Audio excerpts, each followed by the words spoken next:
প্রিয় দর্শক, আপনাদের সবাইকে স্বাগতম। বিশ্বাস বিডি নিউজ থেকে আমি গোলাম সরওয়ার। আজকের প্রধান খবর হচ্ছে ডাক্তার করিমুল্লাহ স্যারের গ্রেপ্তার নিয়ে দেশজুড়ে আলোড়ন।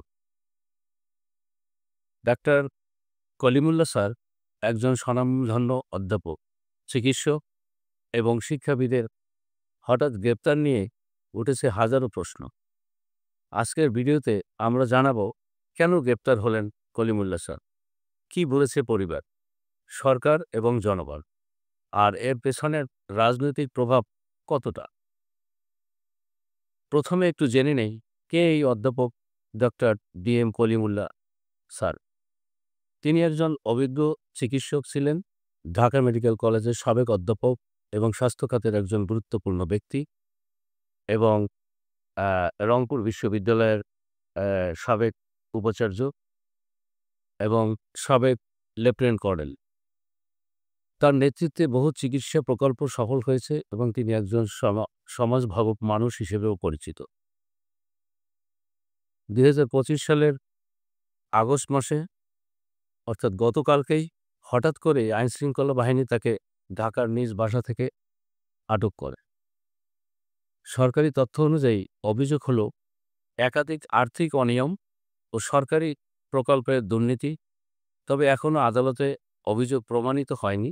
সোশ্যাল মিডিয়ায় প্রশ্ন উঠেছে, এই গ্রেপ্তার কি শুধুই আইনি নাকি রাজনৈতিক প্রতিহিংসার অংশ? গ্রেপ্তার পরপরই নানামুখী প্রতিক্রিয়া দেখা যায়।